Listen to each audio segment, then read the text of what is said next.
On the wedding day, the wedding car was rear-ended by a girl. My husband not only didn't blame her but also showed a doting smile, saying, "What's wrong?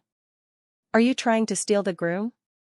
He insisted on helping her handle the car insurance, saying, "She's clumsy and doesn't understand these things, she can't do it without me. You go ahead first." Watching his resolute back, I immediately cancelled the wedding. But later, how did he regret it?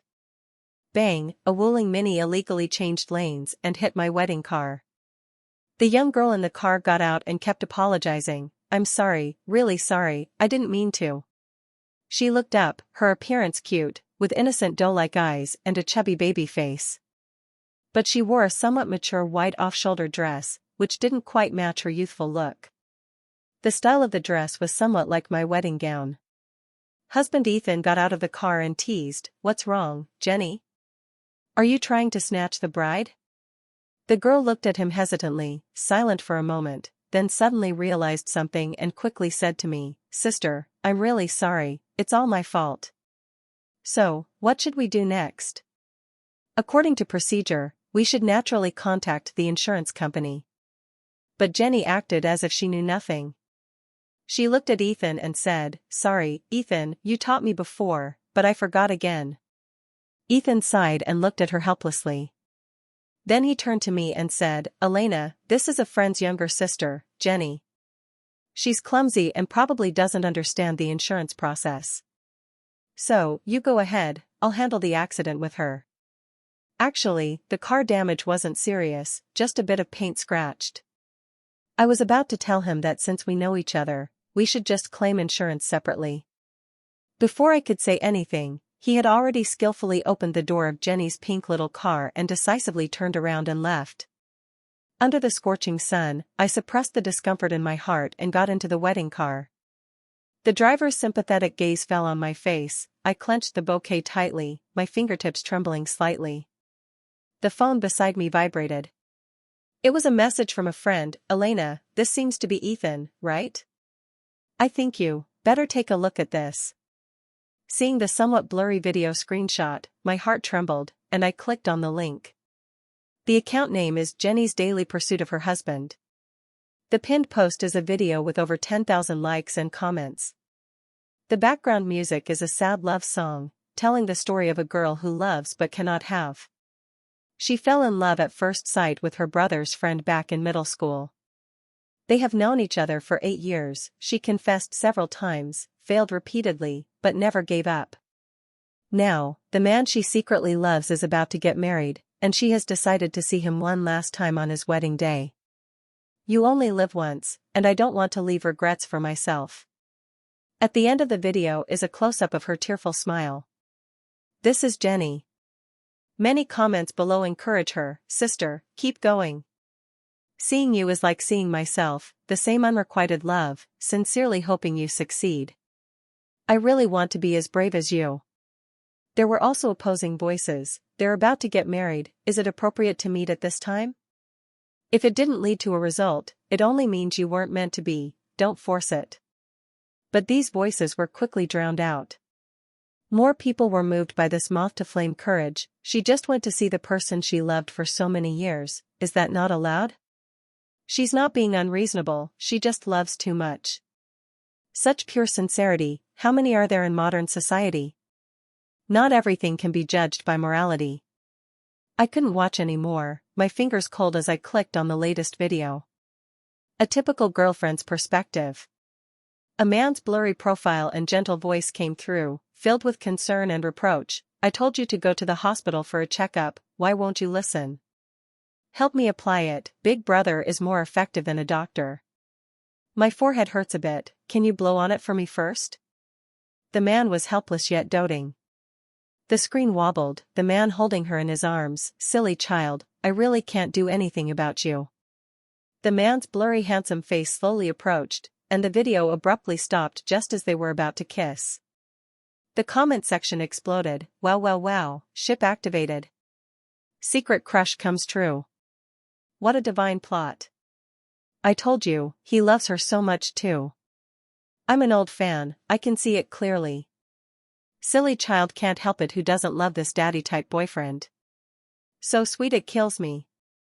Although the video was blurred and the man only showed the lower half of his face, I recognized him at a glance. It was Ethan, the groom I had been in love with for 5 years and who was supposed to stand beside me at the altar today. The wedding car had long since arrived at the venue. Unconsciously, I had been sitting quietly in the back seat for nearly half an hour. Clearly, the auspicious time had passed, so I slowly got out of the car. As soon as I entered the banquet hall, my parents immediately asked me what was going on and why the groom hadn't arrived yet. I swallowed the lump in my throat and just said there had been an accident on the way, telling the host not to say anything and to invite the guests who had been waiting to start eating. Then I changed into casual clothes and headed straight for the amusement park. Just a few minutes ago, Jenny's daily pursuit of her husband was updated again. She posted a photo of their fingers tightly intertwined. The man's large hand was so familiar, it had even brushed my face yesterday, but the ring on his ring finger was gone, leaving only a white mark. Our first meeting was at an amusement park. I was too scared to ride the roller coaster. My brother and other friends teased me for being timid, but only he patiently comforted me. He told me that courage is not the absence of fear, but moving forward despite being afraid. That day, the sunlight shone on his face, and he seemed to be glowing. At that moment, he completely settled in my heart. Later, every year he would take me to the amusement park. He also accompanied me to try many activities I was previously too scared to attempt: hot air ballooning, paragliding, surfing, horseback riding. He said he wanted to help me turn all my fears into courage. I know his wife is outstanding. She has a master's degree, comes from a well-off family, and is beautiful. Actually, I no longer wish to be with him, I only want to cherish this moment. The comment section is full of tears, emotions, and sympathy. Countless people praise her kindness and sincerity, but my chest is filled with anger. She wouldn't really think that I would be moved by her affirmation of me, would she? Just thinking about someone like a rat in the gutter, constantly spying on and invading my life, makes me want to vomit. My family is harmonious, and my career is going well, but that is not a reason for them to hurt me. Ethan and I met in the university debate club. By chance, we were always on opposing sides, often clashing sharply. I always thought we were competitors and was indifferent to him. Until sophomore year, when I saw a senior confess to me, Ethan blushed and stopped me. Usually eloquent, he actually stammered a bit. "Elena, please don't agree to him, okay? I like you." I originally wanted to take it slow, but I was afraid that if I didn't say it now, I would really lose the chance.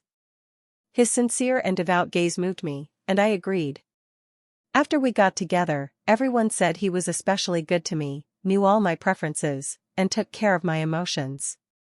I also became much more cheerful than before. But now that I think about it, there were many things that felt off. Every time I suggested going to an amusement park, he would refuse, saying that was something only kids played with, too childish. When I wanted to try hot air ballooning, paragliding, or surfing, he just watched from afar and never participated. He said he didn't like it. It turns out it wasn't that he didn't like it was just that I wasn't worthy. He gave all the adventure and excitement to another girl, leaving me with a mature and steady walking corpse. Thinking of this, I couldn't help but tremble as I commented, "Today is another girl's wedding. Just because she loves him so much, can she destroy someone else's happiness? Doesn't the current partner's feelings count? Should she have to go through this? Is the blogger some special kind of person who has the privilege to hurt others at will?" Maybe I spoke too harshly. The comments downstairs are all condemning me. They just went to meet someone, how is that hurting anyone? The preparations before and after the wedding were already done long ago. The groom is just going through the motions. It's okay if he goes a bit late, right? Maybe the current partner doesn't even mind. Why are you making a fuss? Be a decent person. With such a sharp tongue, be careful not to bring misfortune upon yourself.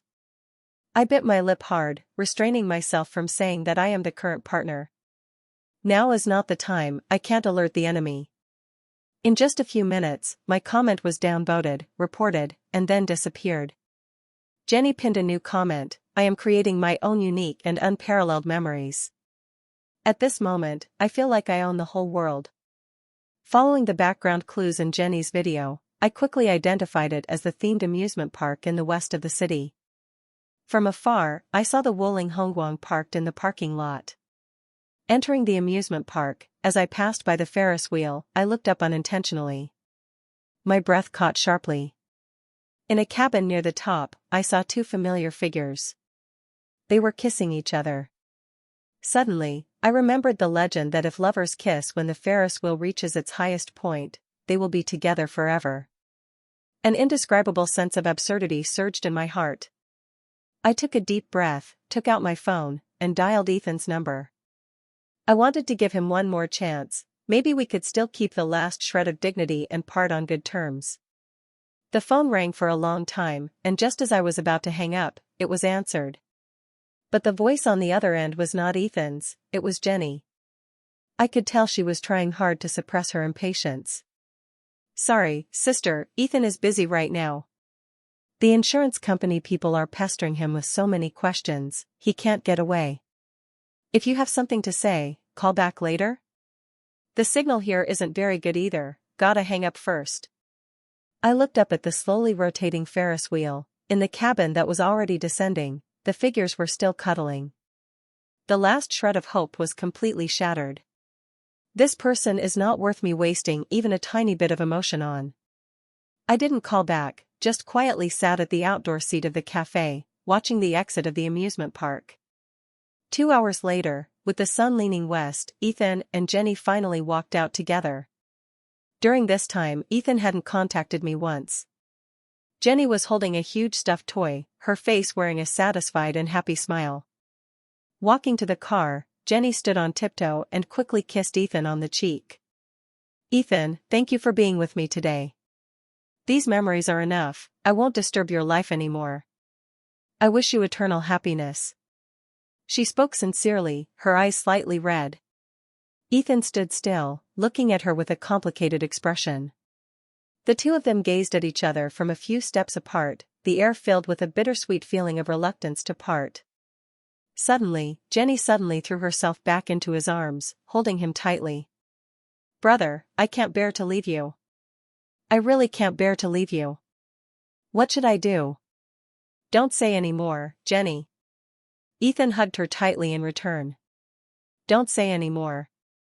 They embraced like this, as if time had stopped. After an unknown amount of time, Jenny reluctantly pushed him away, took out a delicate glass jar filled with colorful paper-folded lucky stars, and a sparkling diamond ring. These lucky stars are my blessings for you. From the first day I met you, I have folded one for you every day, hoping you will be happy every day. She shoved the jar into his hand, then picked up the diamond ring. I bought this with money I saved for a long time. I know I may never compare to your wife, but I just want you to know my feelings. Even if you can never wear it, at least keep it as a memento. Ethan looked down at Jenny, his eyes filled with pain and struggle. Jenny, if there were a choice, I would definitely choose you. As soon as the words fell, the two were drawn together like magnets, kissing passionately as if trying to merge each other into their bodies. I watched it all coldly. Why did he have no choice? Was it me forcing him? Or was it my family background that forced him? Poor him, really. After their passionate moment, they did not part. Ethan held Jenny's hand and they got into that pink Wuling Hongguang together. Almost at the same time, my phone received a message from Ethan. Elena, sorry, there's a bit of an issue with the insurance, it's quite tricky, so I might be late getting back. You and your parents take good care of the guests first. Once everything is done, I will definitely make it up to you on our honeymoon. I didn't reply. I started my car and followed them. They eventually drove into a star-rated hotel located on the edge of the city center. The location was chosen very well, not too far and not too close to my home, too close and I might run into acquaintances, too far and it would be inconvenient for him to get home at night. He is always so thoughtful and considerate. Watching the two of them walk into the hotel lobby closely embraced, check in, and then disappear at the elevator entrance, the last bit of warmth in my heart vanished completely. If they truly loved each other, they could have been honest and told me directly, and I would have accepted it. But they deliberately chose the most despicable and shameful way to deliver the heaviest blow to me on the most important day of my life. I will definitely settle this score. I'm glad that before leaving the wedding banquet, I didn't have a falling out with Ethan's mother, my future mother-in-law, and only vaguely said I needed to handle the car insurance with Ethan. I called Ethan's mother. "Mom, I tried to make my voice sound natural. Here's the thing, Ethan just contacted me and said he finished handling things over there, but the car has a minor problem and can't be driven away for now. He asked us to wait at the Juinhao Hotel first. He said the penthouse suite there has an especially good view, and he had booked it long ago, wanting to give us a surprise. Ethan's mother has always been very pleased with me as her future daughter-in-law. Alright, I'll tell your parents, and we'll go together." I walked into the hotel lobby and went straight to the front desk.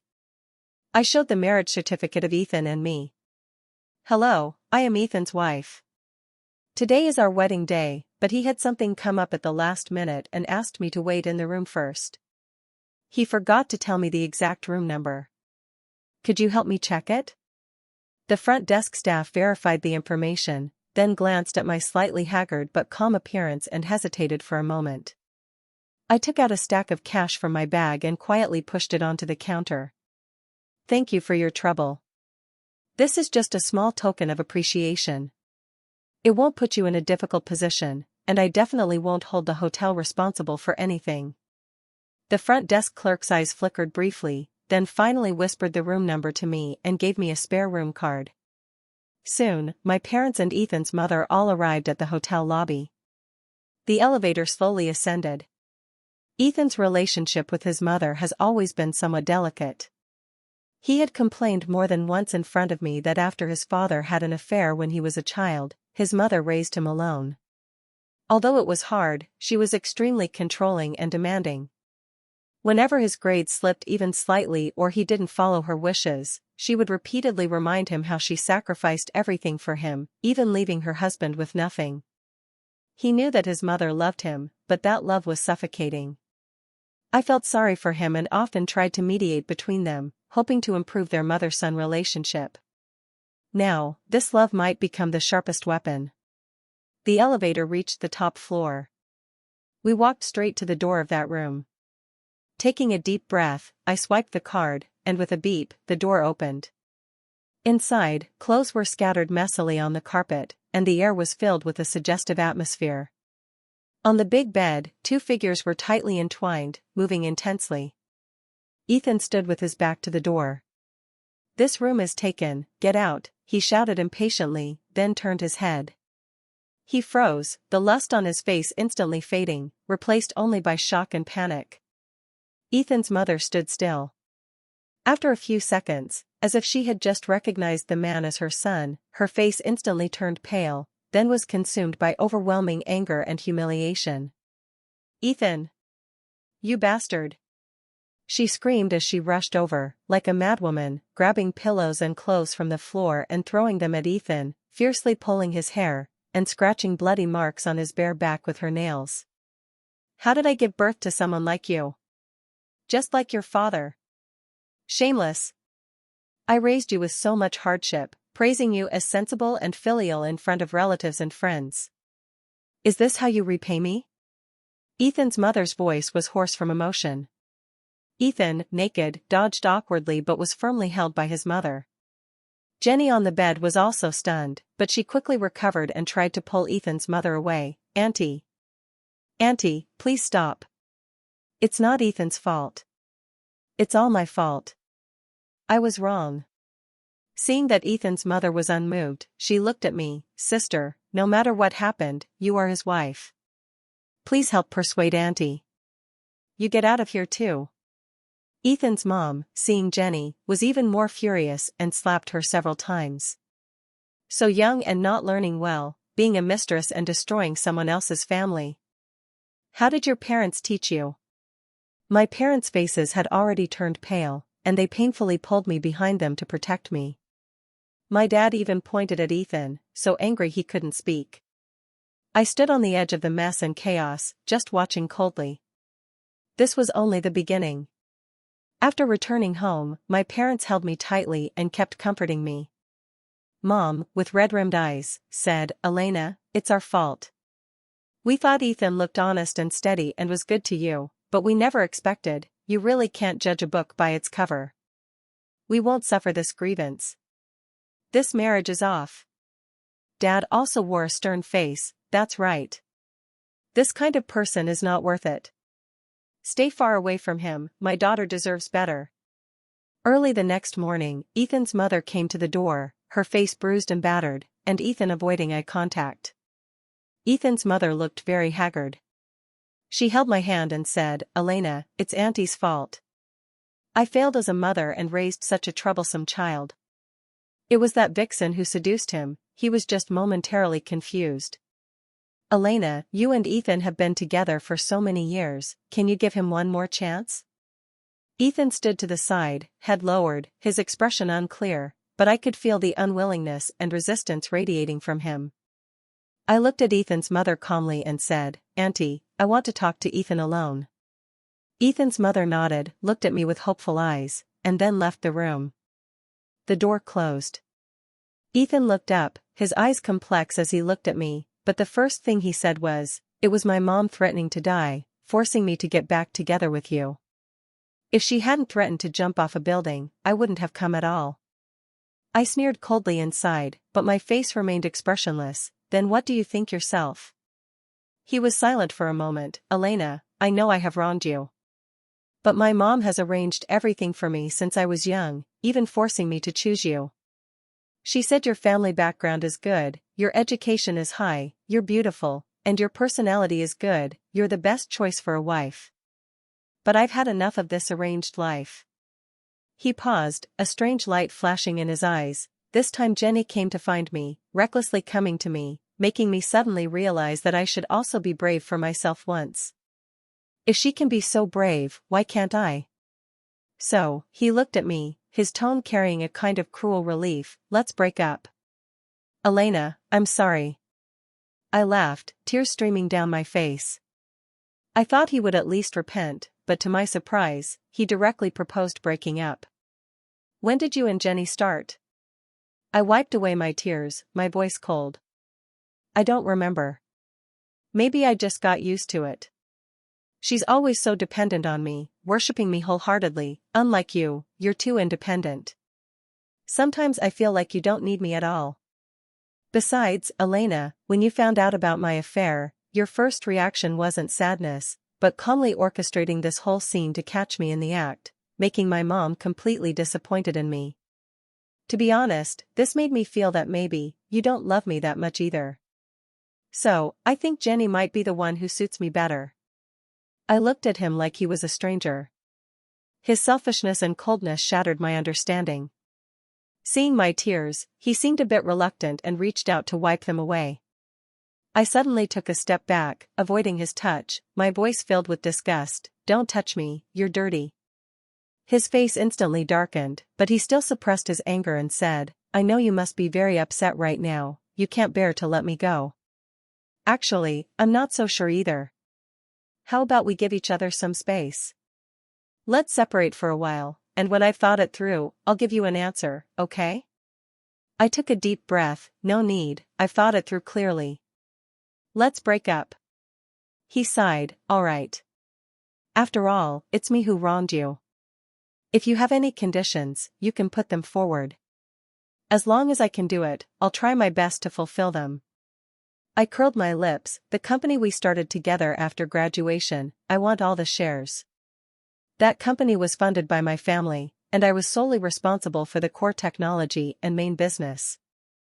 At that time, he was working at another big company, only holding a nominal position and occasionally giving some trivial advice. Because I loved him, I voluntarily gave him quite a few shares. Now, it's just returning to its rightful owner. As for the other premarital property, we each keep our own. The marital house was bought by your family, I have no objections. Let's just settle it like this between us." Ethan seemed surprised by my decisiveness, paused for a moment, then quickly nodded. Ethan's mother, upon learning that we were ultimately going to divorce, trembled with anger and rushed over to slap Ethan several times. She held my hand, sobbing uncontrollably, "Good child, it's Auntie's fault." Back at school, Auntie accidentally fell, with so many students watching, only you ran over to help me and even took me to the infirmary. At that time, Auntie was sure you were a good girl and thought making you my son's wife couldn't be wrong. But I never expected that choosing him would end up hurting you. Auntie is sorry. From now on, I disown him as my son. I comforted Ethan's mother with a few words, watching her leave utterly disappointed, my heart filled with mixed emotions. Ethan quickly made a high-profile announcement on Facebook about his relationship with Jenny, accompanied by a close-up photo of the two at an amusement park. Friends kept sending messages asking and offering comfort, and I was a bit overwhelmed, so I simply replied uniformly, "For the details, go ask Ethan himself." Jenny also changed her account name to Jenny's Sweet Love Diary and started frantically updating all kinds of affectionate interactions between her and Ethan, cooking together, shopping, watching movies. They quickly gained a wave of CP fans, with many people fangirling and praising them in the comments as a true love that breaks through societal norms. Maybe she was too proud, she even casually mentioned, "Actually, 3 years ago, one time when my brother was drunk, we got together." That night there was a meteor shower, and I made a wish to the shooting stars, hoping that one day I could be with him openly and honestly. Unexpectedly, the dream really came true. I couldn't help but recall that day 3 years ago when I stayed up several nights in a row to help Ethan finish an important work proposal, and eventually collapsed at home. I called him, but couldn't get through. In the end, the neighbor next door saw the door was open and took the unconscious me to the hospital. Ethan came back the next day, and seeing me lying in the hospital bed, he felt extremely guilty. He hugged me and apologized, saying he had to go on a business trip out of town at the last minute, his phone was dead, and he didn't know I was so seriously ill. During the days I was hospitalized, he took care of me in every possible way, never leaving my side. It turned out that the guilt was not because he missed my call, but because he had slept with his friend's sister. Not long after, Jenny and Ethan posted their marriage certificate and wedding photos. Ethan seemed to have completely shaken off his past shadows and had thoroughly cut ties with his mother, whom he had always hated. He devoted himself wholeheartedly to his new life with true love, as if nothing had ever happened before, and he had suffered no loss. Watching them live their peaceful lives, I fell into self-doubt. My life had always been smooth sailing, rarely encountering setbacks. Was it that I wasn't doing well enough? Was there really something wrong with my personality? But gradually, I came to understand. It wasn't my problem, I had just met problematic people. My sadness and heartbreak are not because I lost a perfect partner, but because the 5 years of sincere feelings I once gave were trampled and betrayed. Emotional wounds cannot heal in just a few days, they need time. But I will never just let it go like this. Some debts always have to be repaid. I began to focus on my career. With my wholehearted dedication, the company developed rapidly and soon became a leader in the industry. That day, I went to the cinema to watch a movie. After the show, I ran into Ethan and Jenny.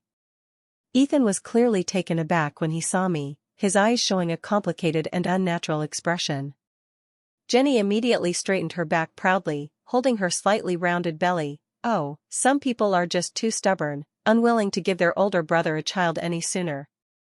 Unlike me, when I love someone, I want to give everything for him, to bear children for him. Some people hide things in their hearts and always play tricks, can that be called love?" She was still holding a grudge against me for orchestrating their being caught cheating by Ethan's mother. I stopped in my tracks and said, "Is that so? Then I hope the child you give birth to will never encounter a partner like his father, who can still run off with an ex to create memories on someone else's wedding day. After all, actions speak louder than words." "You." Jenny was speechless, her face changing color. Ethan frowned and tugged at her. "Jenny, say less." Jenny was relentless, shaking off his hand and raising her voice. "Did I say something wrong? She's just jealous. Jealous of our true love." Jealous that I can make my brother risk everything for me. Don't act like we're the ones who wronged you. I've known my brother longer than you have, you're the third party in this relationship. Jenny. Enough, shut up. Ethan couldn't help but shout at her. Jenny exploded on the spot, pointing at Ethan's nose and crying, "You yelled at me? You actually yelled at me for her? You weren't like this before. Do you not love me anymore?" She began clutching her chest, bending over, shouting that her stomach and chest hurt. Ethan panicked, quickly went to support her, and lowered his voice to comfort her. The crowd around gradually gathered, many people took out their phones and started filming. I just felt incredibly ironic and turned to leave the cinema. Soon, the video of Ethan and Jenny arguing in the cinema, with Jenny throwing a tantrum and pretending to be sick, went viral online. Jenny originally had some fan base, but now her true nature was completely exposed. Many people said her image was shattered, realizing she was such a shrew behind the scenes. Soon, insiders began to reveal, this Jenny is the mistress who rose to the top. The man she was chasing had his bride rear-ended by her car on their wedding day, and then the groom ran off with her. My friend attended that wedding. The bride waited a long time for the groom who never showed up, and in the end, the wedding was cancelled. It was tragic. Not only that. Her YouTube channel, called Chasing Husband Daily, documented the entire process of how she gradually stole him away. This statement stirred up a huge commotion. Netizens followed the clues and dug up Jenny's video account, where they saw those deeply touching videos of her chasing the husband and the post she made on my wedding day. Public opinion completely reversed. The netizens who were previously moved felt deceived and started to criticize. This woman is shameless, right? Crashing the wedding car to snatch the groom on the wedding day? And even posting videos to show off? Feeling sorry for the original wife. Being cheated on and then insulted by the mistress. These two scoundrels, lock them up. Don't let them harm others again. I used to think she was brave, ugh. Disgusting. A wave of online abuse poured in. All kinds of harsh insults flooded Jenny's social platforms. What she once took pride in and considered pure and flawless love became something everyone despised as a sordid affair. Jenny can't stand others slandering her love. She argued with netizens, but it only brought more ridicule and harsher scrutiny. The fact that she had a relationship with Ethan 3 years ago was also dug up, and the timeline exactly matched Ethan's so-called business trip and my hospitalization. Some small brands that she had promoted before because of her inspirational love-chasing image also came knocking, demanding contract termination and compensation for breach of contract. But that wasn't all. Jenny's parents from her hometown showed up. It turned out that before Jenny came to find Ethan, her family had already arranged a marriage for her and they were already engaged. The groom's side gave the betrothal gift. As a result, Jenny suddenly called off the wedding and came alone to our city. Her fiancé couldn't find her and was furious. Not only did he demand all the betrothal gifts back, but he also went to Jenny's house to cause a scene, smashing a lot of things. Jenny's parents saw a series of heated news online about their daughter, the mistress, the wedding, and online harassment, and only then did they realize she had already married another man. The elderly couple, along with Jenny's street-smart brother, stormed into the apartment rented by Ethan and Jenny with great fury. Their purpose was very clear, to ask for the bride price. According to their hometown's custom, the bride price is 180,000 yuan. But seeing that Ethan runs a company, they immediately demanded 1 million yuan. Previously, Jenny insisted that the wedding standards had to be higher than mine, which already cost quite a bit.